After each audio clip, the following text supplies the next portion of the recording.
I didn't like your report. I will have to give you a D. It was okay. But you need to do better next time.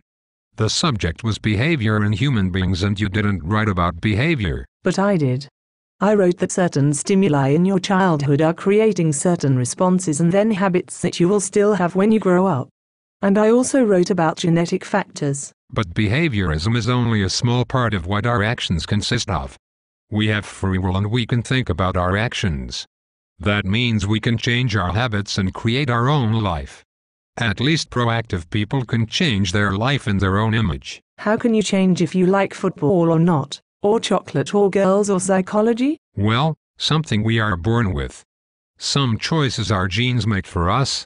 You didn't choose to become a human being with human needs and emotions. But our emotions may say, I like chocolate, but we still have the choice to buy it or not, or to eat it or not.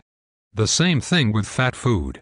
No one is born fat. But Tina says she is overweight because her mother is overweight, so she got the bad genes from her. Maybe a part of it is in the genes and another part is upbringing by a fat mother who also gives in to Tina's big hunger for food.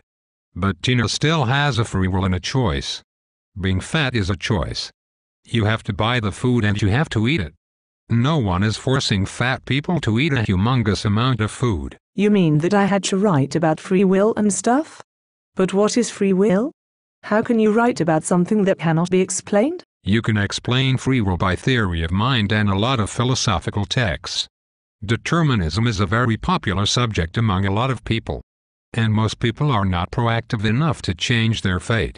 If they grow up in the ghetto, they take the ghetto with them wherever they go.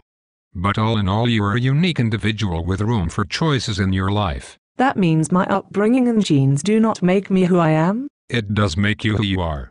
But it does not determine your choices in life. It just makes you want to make certain choices. But you don't have to follow your first instinct.